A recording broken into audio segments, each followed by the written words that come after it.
O acampamento está bom ou não? Sim? Que bom, graças a Deus. Nós vamos dar continuidade a esse acampamento. Essa é a última pregação, à tarde tem a Santa Missa, que encerra esse acampamento. Um acampamento em que nós estamos meditando, que nós estamos rezando no poder que nós encontramos nas chagas de Jesus. Lembrando aqui que pelas chagas de nosso Senhor Jesus Cristo nós fomos curados. Pelas chagas de nosso Senhor Jesus Cristo nós fomos revigorados.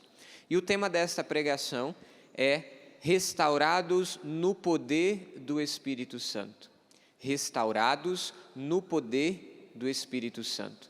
Nós somos chamados nesta hora a meditar e a adentrar na grandiosidade que é esse processo de restauração que eu e você estamos vivendo.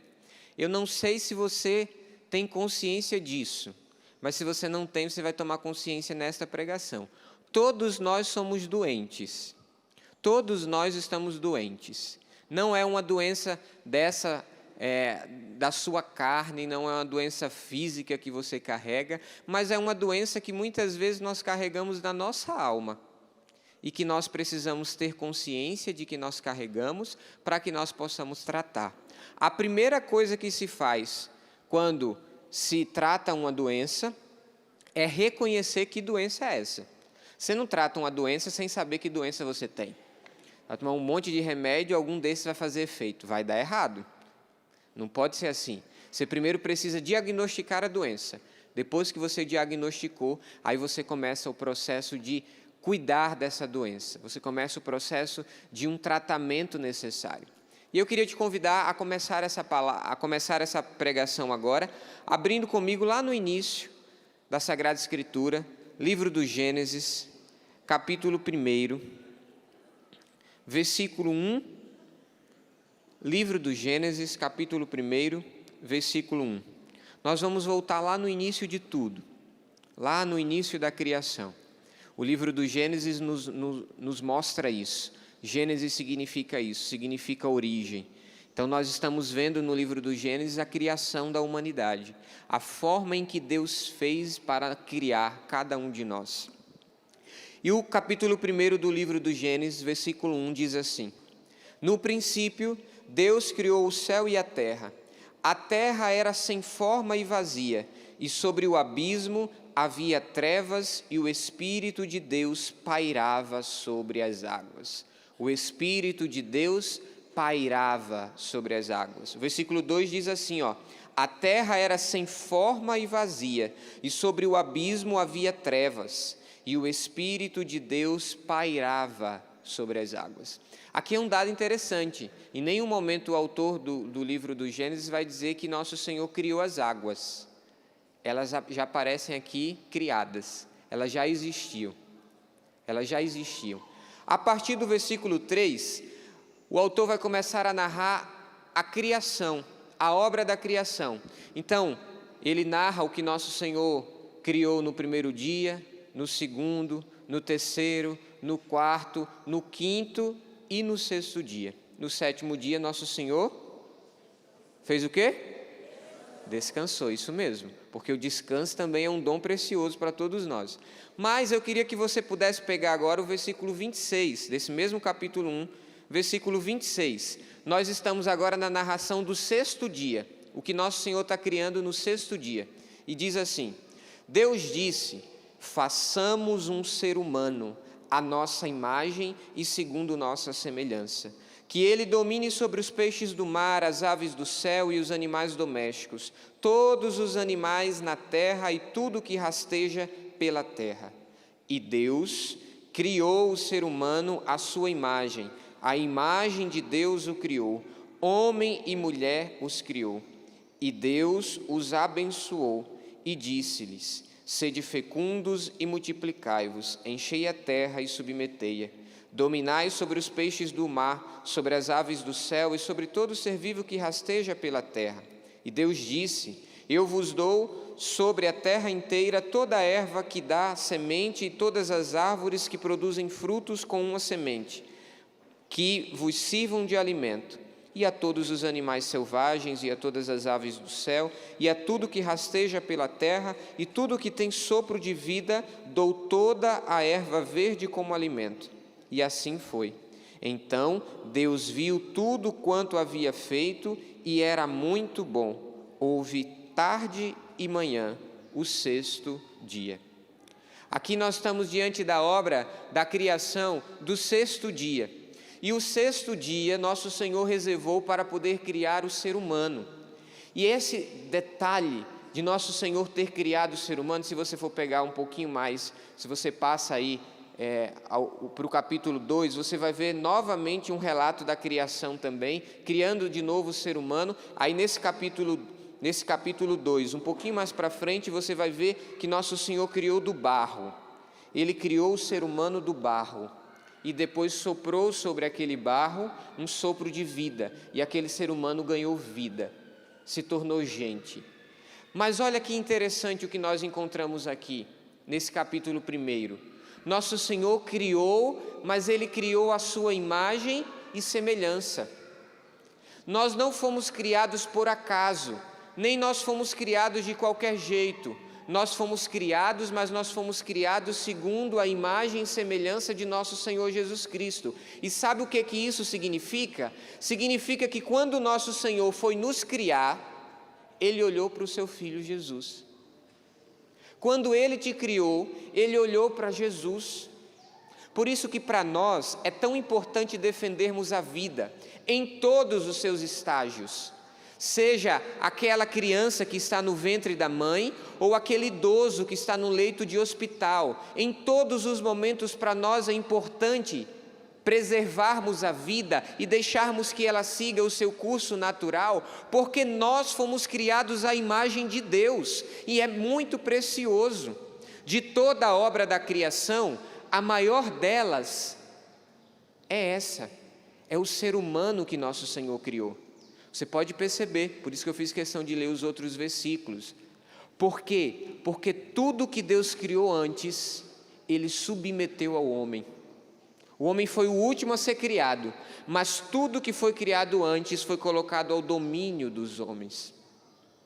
Tudo que foi criado servia ao homem. Por quê? Porque o homem foi criado segundo a imagem e semelhança de Deus. Por isso, meu irmão, minha irmã, já quero te dizer isso no início dessa pregação, você não foi criado por um acaso.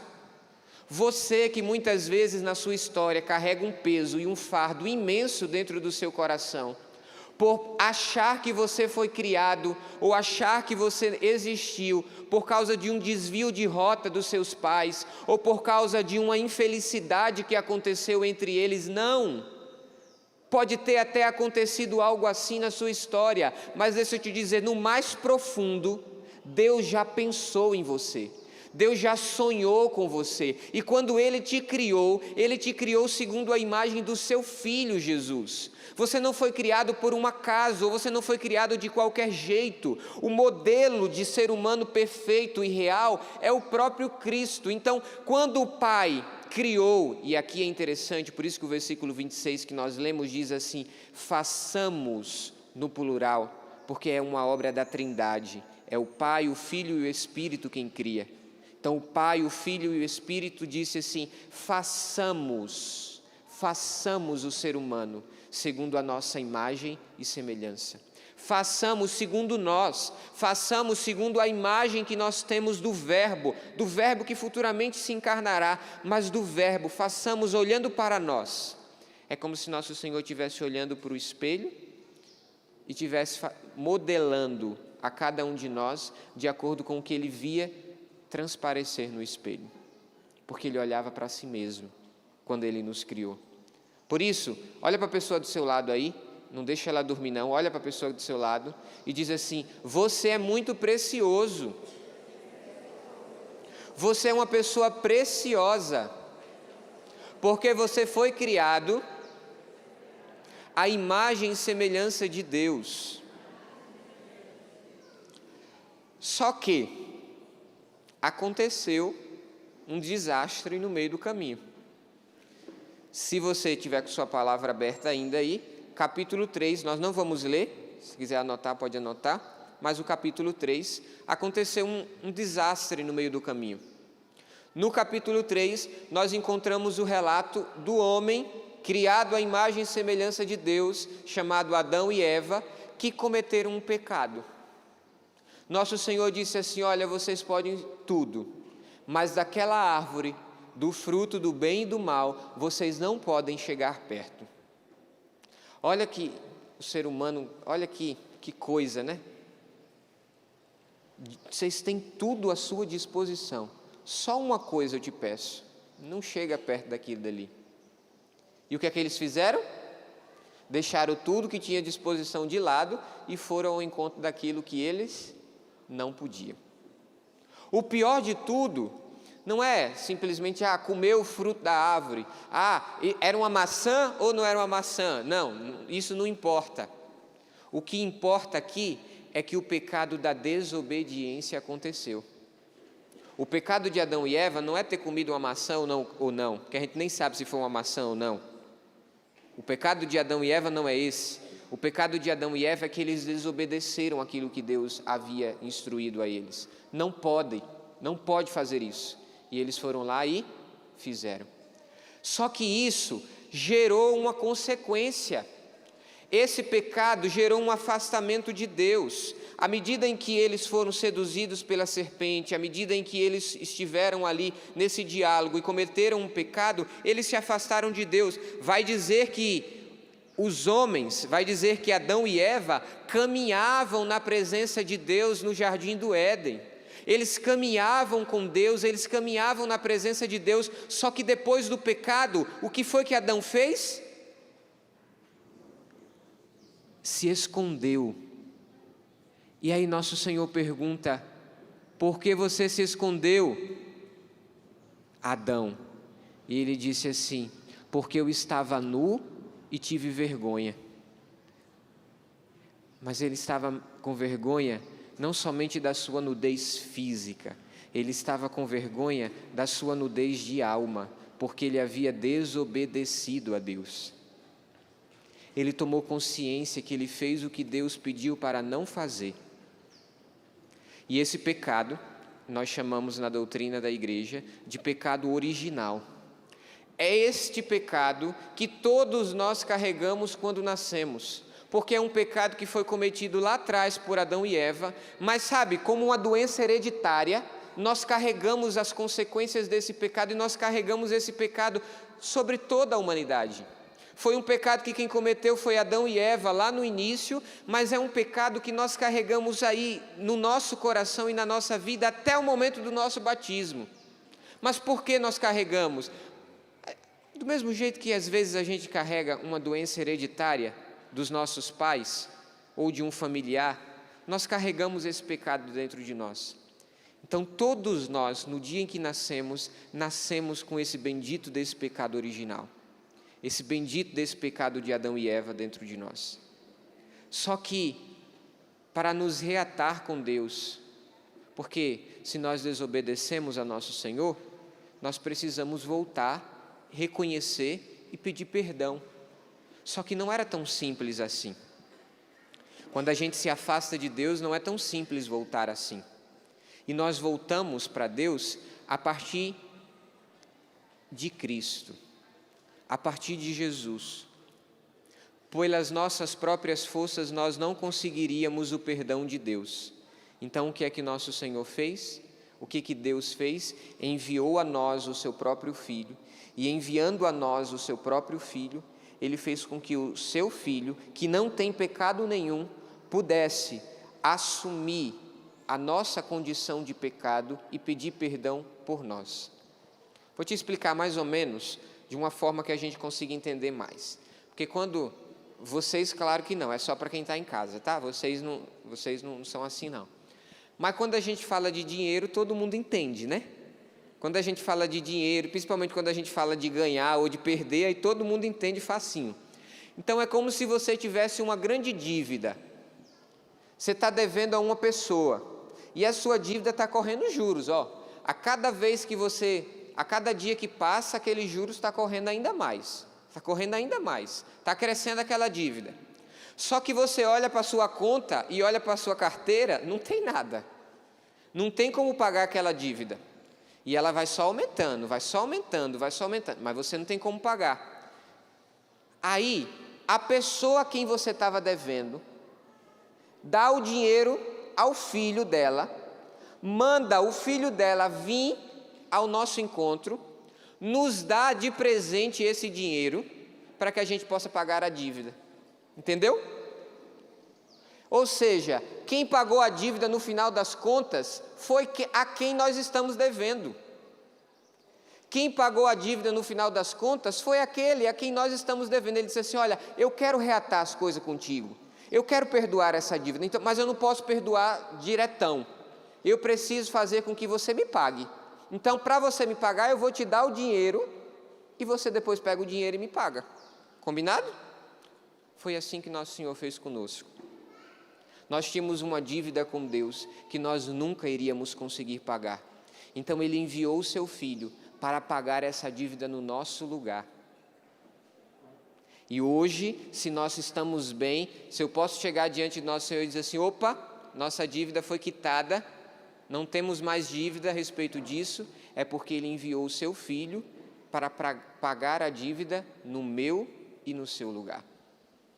É isso que nós cantávamos na música, por isso que eu não tinha escutado a música ainda, Milena.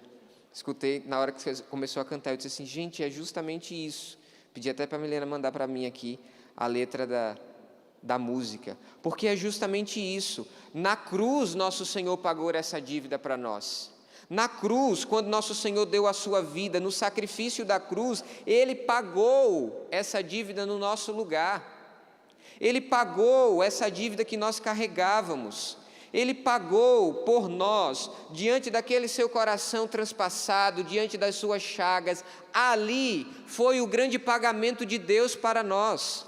Ali Ele pagou para mim e para você a nossa dívida. Foi ali, naquele momento da cruz, que nosso Senhor se entregou, que Ele se ofertou. Foi naquele momento que Ele se despojou e chegou ao extremo do amor. Porque tem que amar muito para poder pagar uma dívida no lugar de outra pessoa.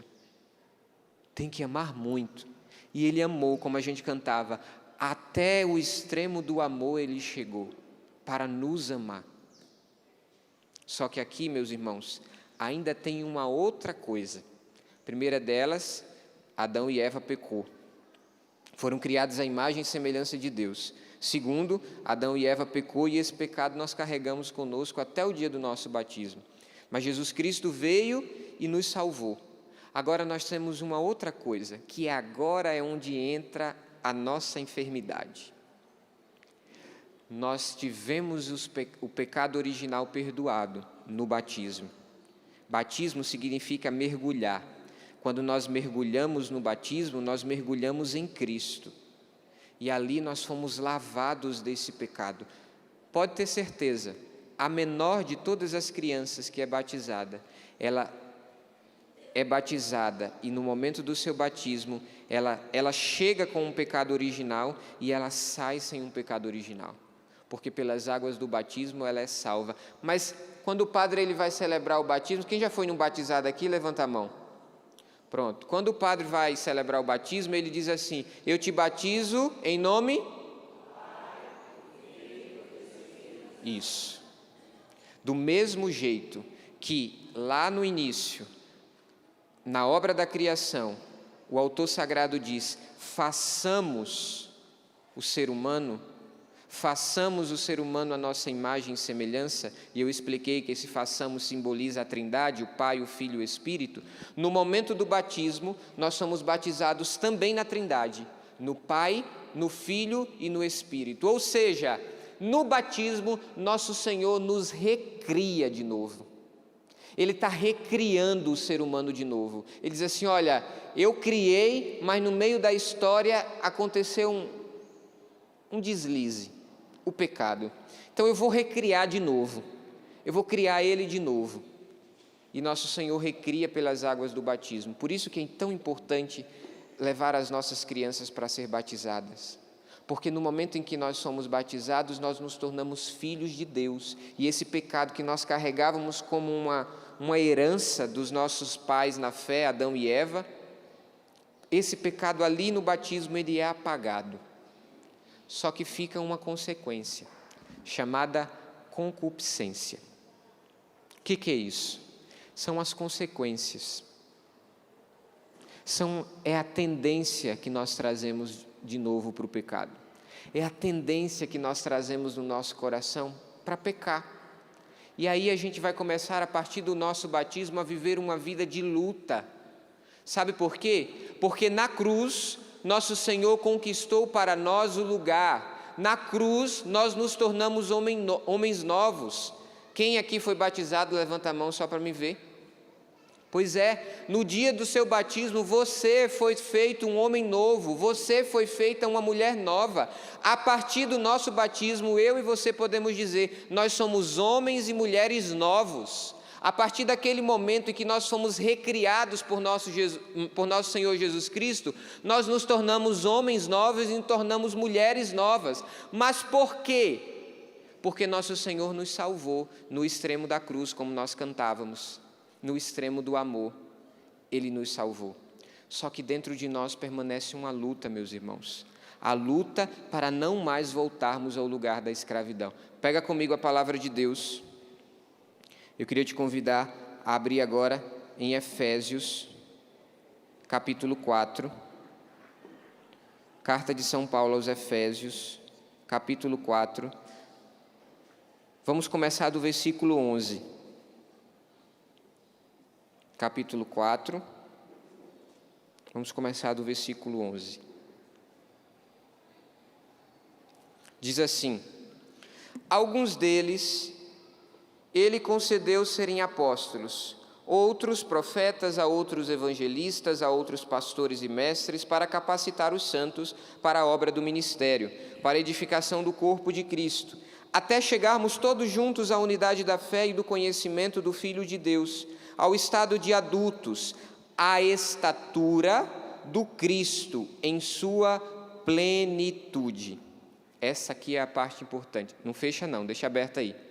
A estatura do Cristo na sua plenitude. Lembra que eu comecei essa pregação falando para você que nós fomos criados, e quando nós fomos criados, nosso Senhor olhou para o seu Filho, nosso Senhor olhou para Jesus e criou a cada um de nós a imagem e semelhança do seu Filho? Pois é, ele agora é apresentado por São Paulo na carta aos Efésios como o homem perfeito.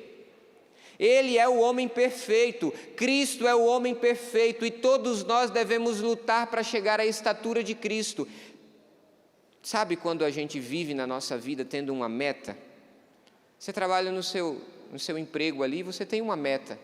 Você tem uma meta de vida, você tem uma meta de faculdade, você tem sempre uma meta na sua vida. Você precisa saber onde você quer chegar. Na sua casa, na sua família. Pois é, a nossa meta enquanto cristãos é nos assemelharmos a Cristo. A nossa meta enquanto cristão é chegarmos à estatura do homem perfeito, que é quem? Quem? Cristo.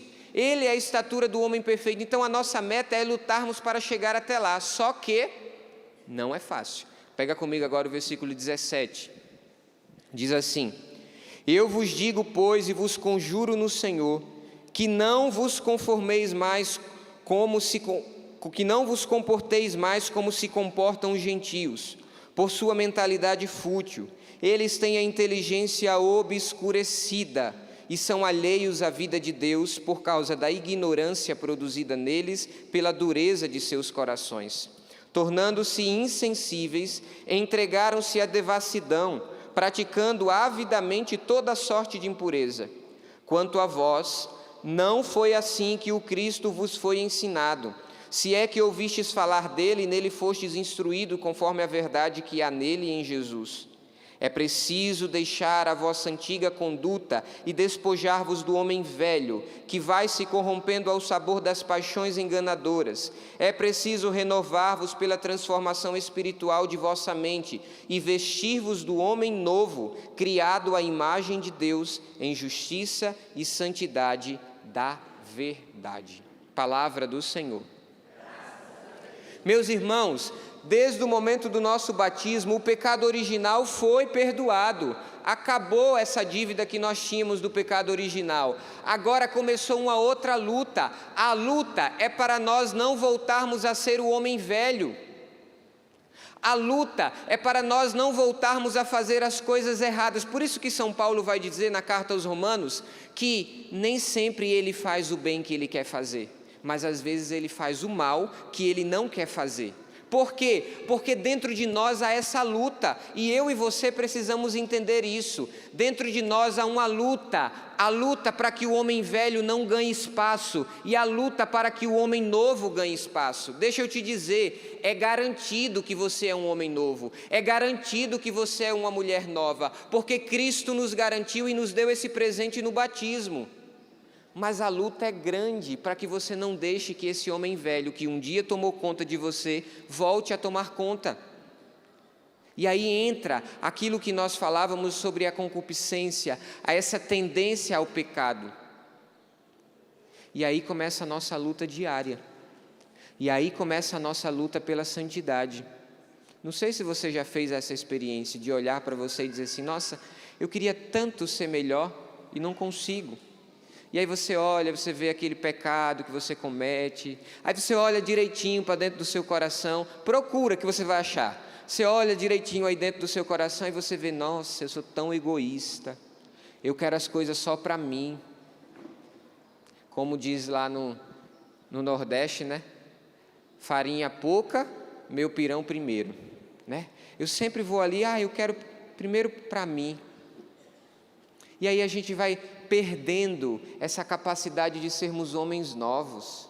E aí você olha, tem um orgulho aí dentro do seu coração. Sabe aquela respostazinha que você dá atravessada para aquela pessoa? Sabe aquela briga que você teve, que você não conseguiu perdoar aquela pessoa ainda?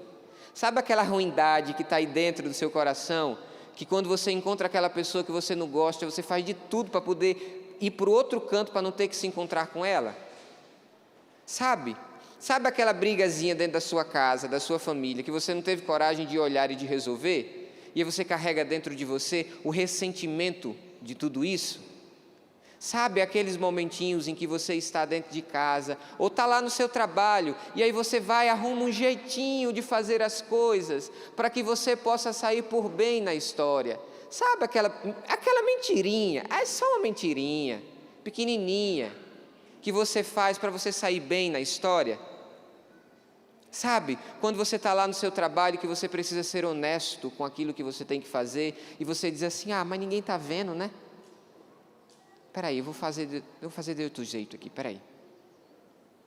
Isso tudo é o homem velho que está aí dentro, a mulher velha que está aí dentro. E essa luta, é diária, é diária.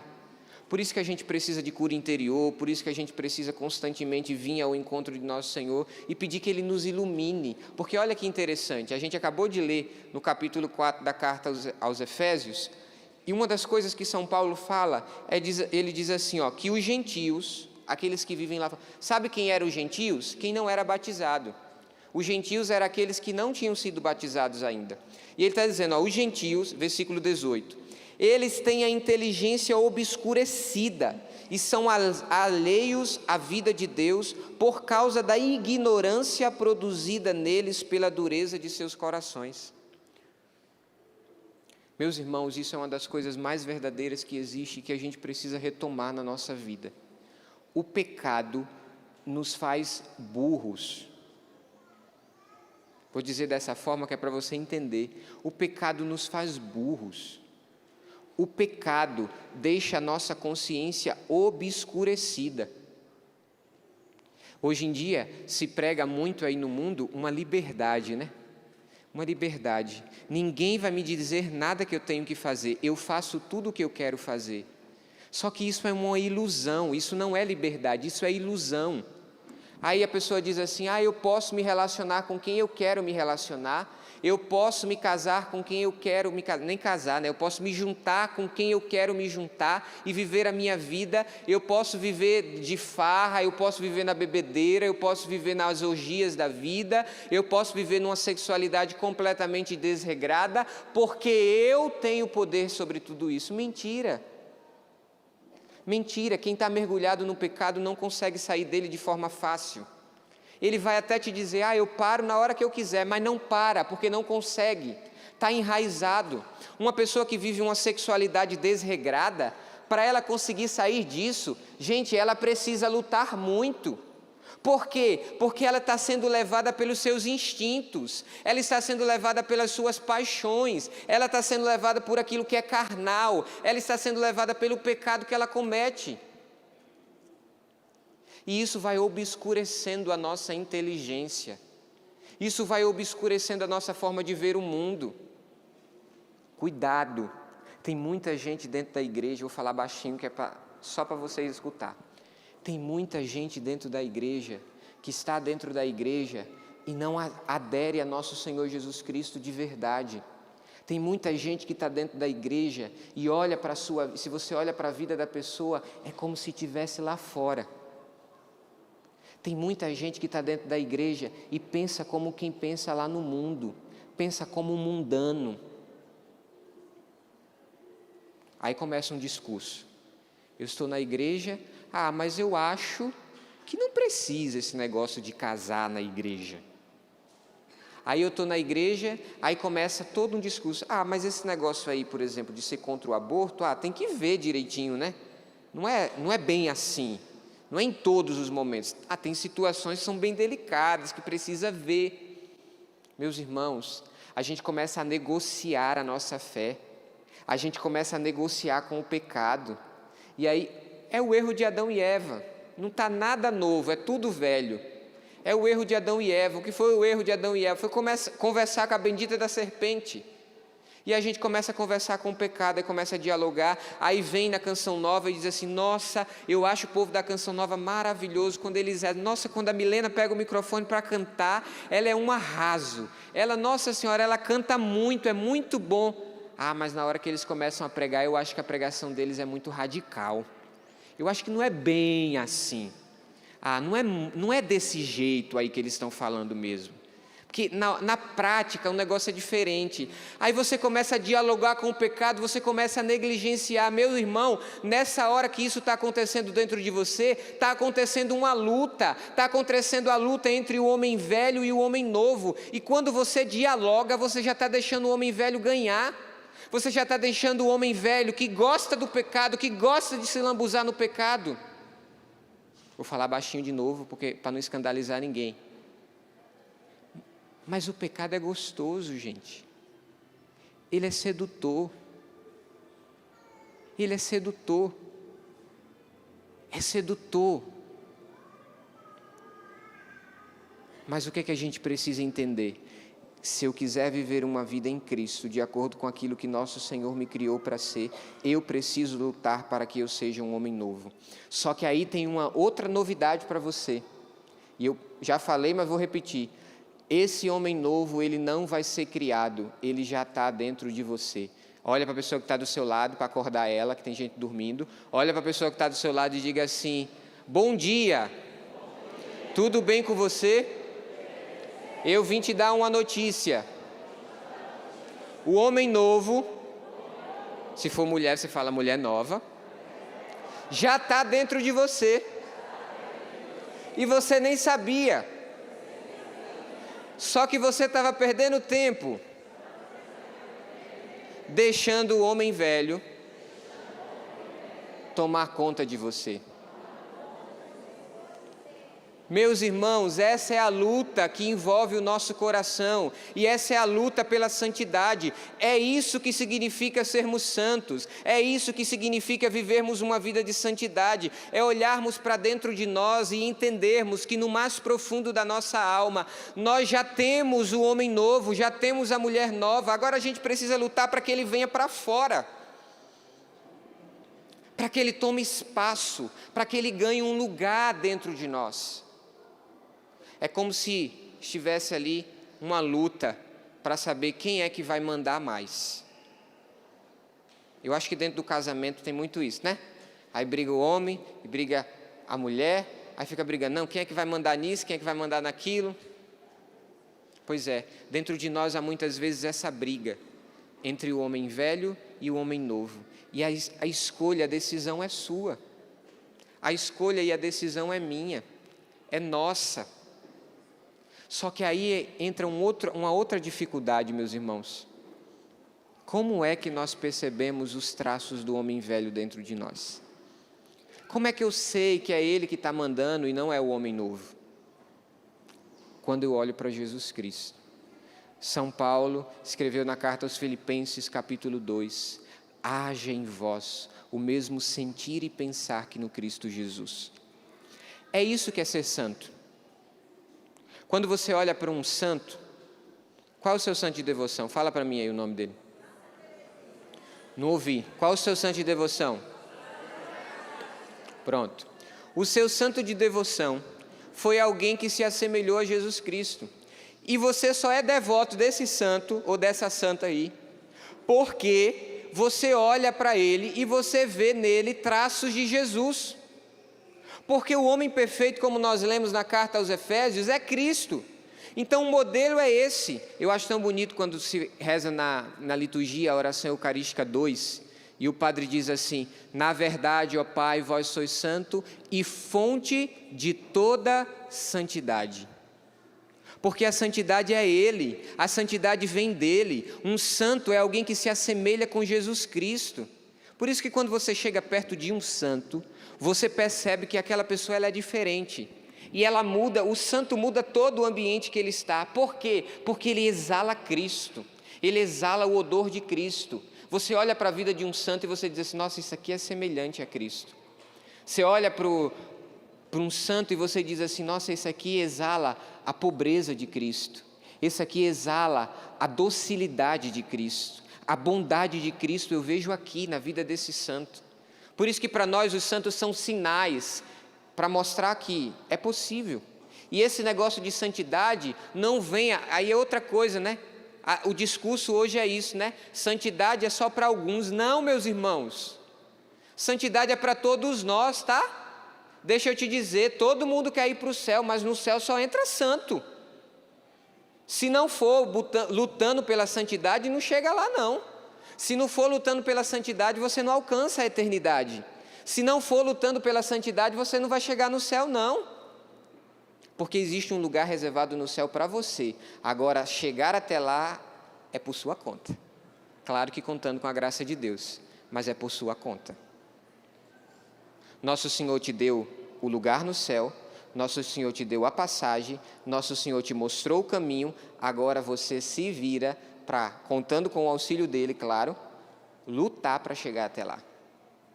Meus irmãos, é hora de nós olharmos para dentro de nós e percebermos que esse homem velho ainda existe aqui dentro. O pecado ainda existe. Não me chegue você de olhar para mim e dizer assim: eu não tenho pecado. Vá se converter.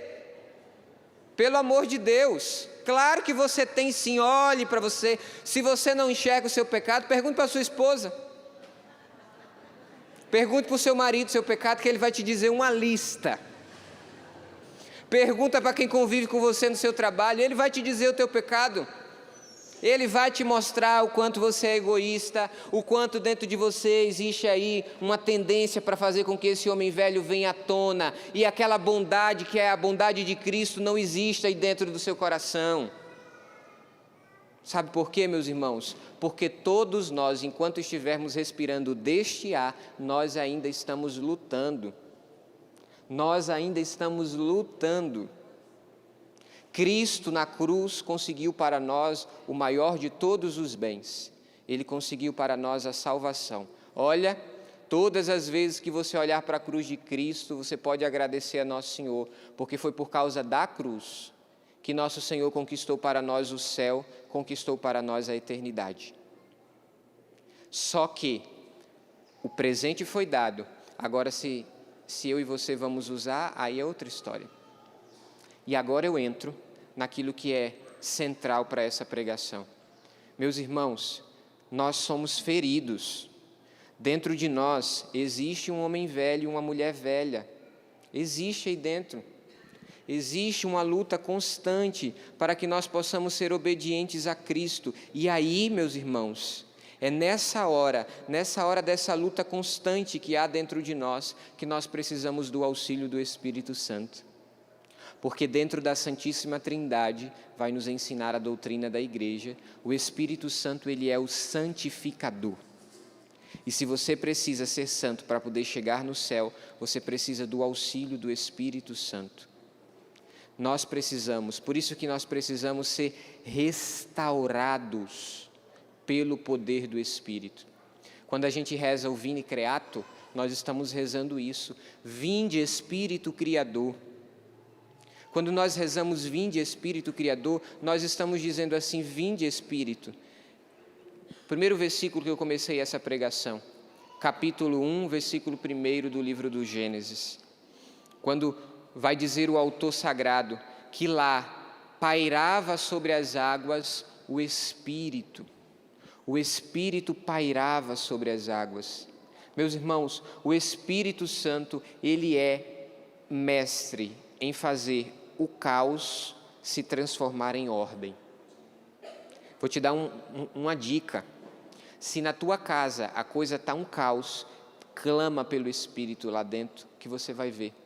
Ele vai transformar aquele caos em uma ordem. Ele coloca tudo no devido lugar. E se dentro de nós existe de fato essa luta contra o homem velho que está aqui querendo tomar espaço de novo, nós precisamos constantemente clamar pelo poder do Espírito, para que o Espírito venha e coloque em ordem o que está dentro. Inclusive, para que ele possa te mostrar os seus pecados.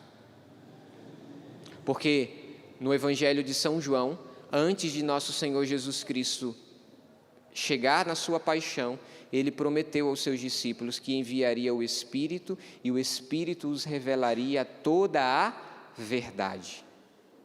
É justamente por isso, meus irmãos, que nós precisamos clamar pelo Espírito Santo. Nós precisamos clamar pedindo que esse Espírito venha até nós e transforme o caos do nosso coração em ordem, mais uma vez.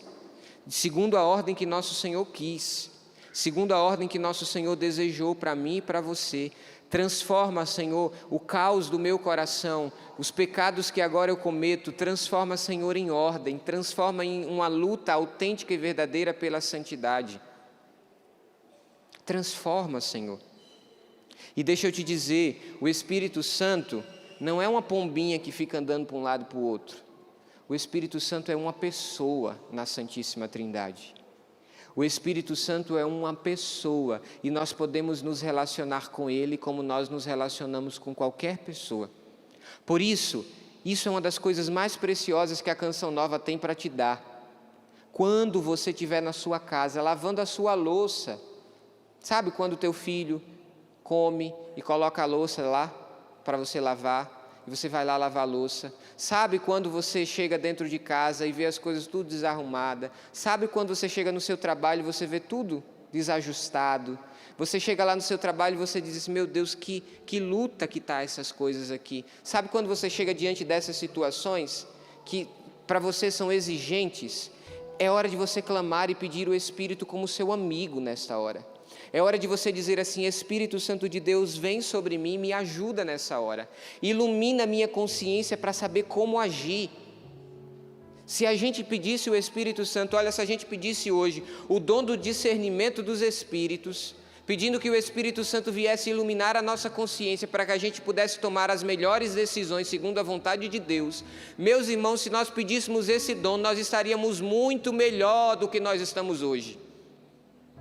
Nós seríamos um povo muito melhor, muito mais santo, porque o dom do discernimento dos Espíritos é o dom dos fins dos tempos, é o dom que nós vamos precisar lá na última hora, é o dom que nós vamos precisar diante dos momentos em que, como vai dizer o apóstolo, vão surgir para nós falsos deuses, falsos cristos, que vão começar a falar para nós, vão começar a dizer, não, vem por aqui, eu estou certo, não é eles que estão certos, não, eu estou certo, vem cá. E aí no meio de toda a confusão, se você é íntimo do Espírito, você clama, Espírito Santo de Deus, me ensina o lugar que eu tenho que ir.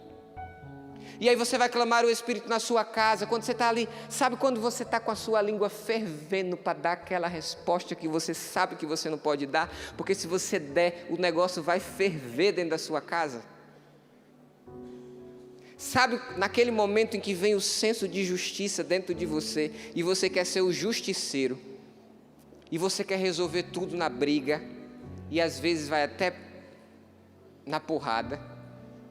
Sabe esse momento que você precisa ser controlado? Eu disse assim, meu Deus, eu não posso agir dessa forma, eu não posso agir desse jeito, porque eu quero ser santo, eu quero o céu. Aí você lembra do Espírito e você diz assim, vinde Espírito Santo. Mas não vinde com força não, porque se você vier com força o negócio não vai dar certo. Vinde com calma.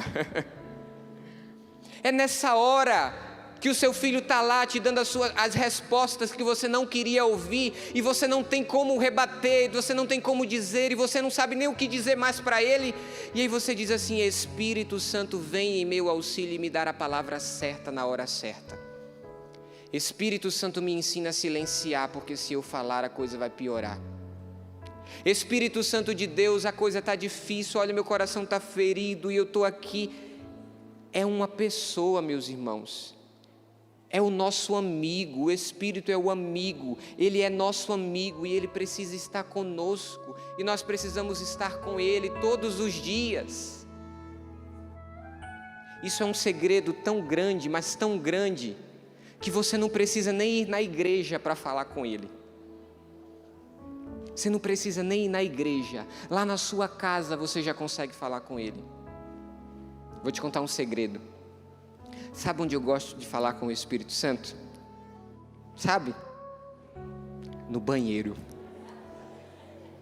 Porque a minha casa é bem grande, mas no momento que eu estou no banheiro, tá só eu. E ali eu digo assim, ô Espírito Santo, vamos conversar agora. E aí ele vai falando comigo, eu vou falando com ele, e a gente vai conversando, e a água vai caindo na minha cabeça, eu vou dizendo assim, Espírito, vem comer essa água, sabe? Como essa água que agora está caindo sobre a minha cabeça e lava o meu corpo, me lava por inteiro. Me lava por inteiro. Me restaura por inteiro. E aí naquele momento que eu estou ali conversando com ele, aí eu vou tomando consciência das coisas erradas que eu fiz, das coisas que eu não devia ter feito, que eu falei, que eu não devia ter falado. Aqui eu exagerei, Jesus. Falei demais. Vou precisar voltar atrás, vou precisar ir lá em busca daquele irmãozinho, pedir perdão, pedir desculpa, porque eu não devia ter falado daquele jeito. Porque o Espírito vem, meus irmãos, em auxílio à nossa fraqueza. E terminando essa pregação, eu queria te dar diante de tantas coisas que eu já falei, eu queria te dar um presente que o Espírito Santo nos dá. Sabe qual é? Um presente magnífico. Abre comigo. Primeira carta de São Paulo aos Coríntios, capítulo 14. Primeira carta de São Paulo aos Coríntios, capítulo 14. Isso já vai nos levar para a oração também. Principalmente o versículo 4. 1 Coríntios 14, versículo 4.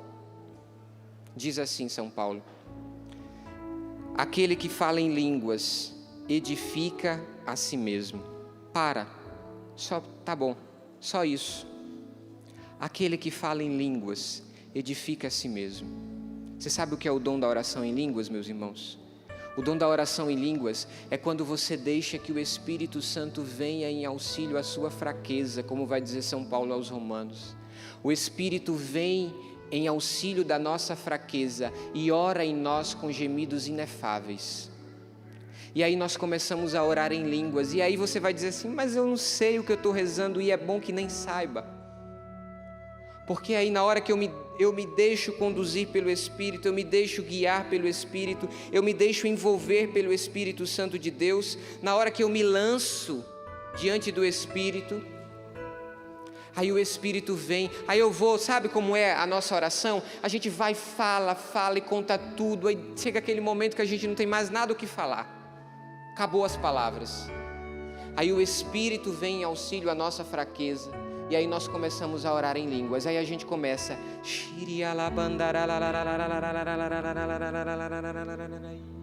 sabe por quê, meus irmãos? Porque nessa hora o Espírito vem, e Ele ora em nós, Ele ora ao Pai em nós.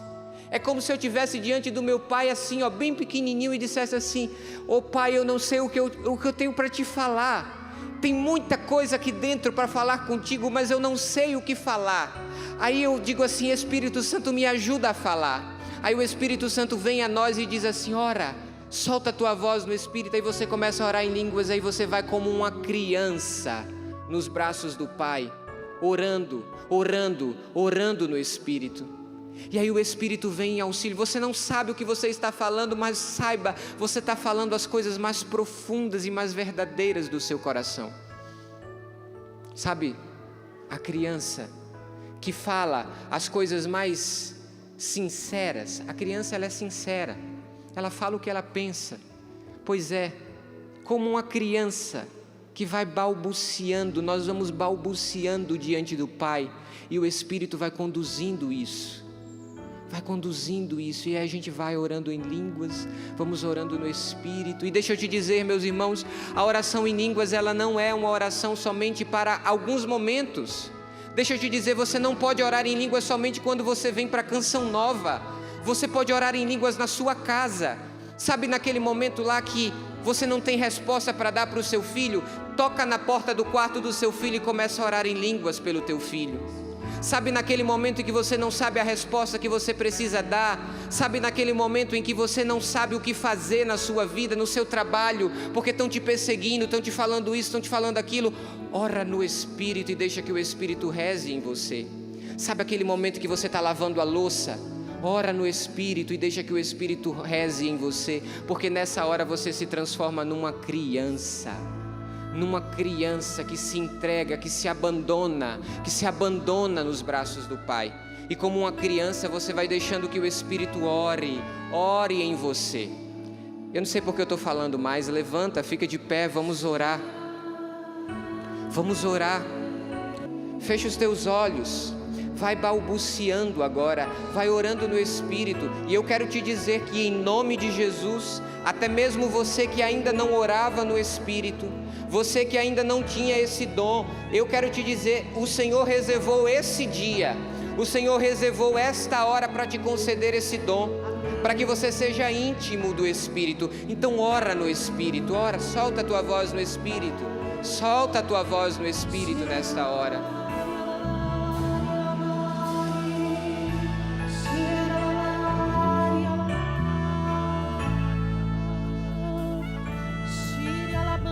Siri alabandara la bari olabari.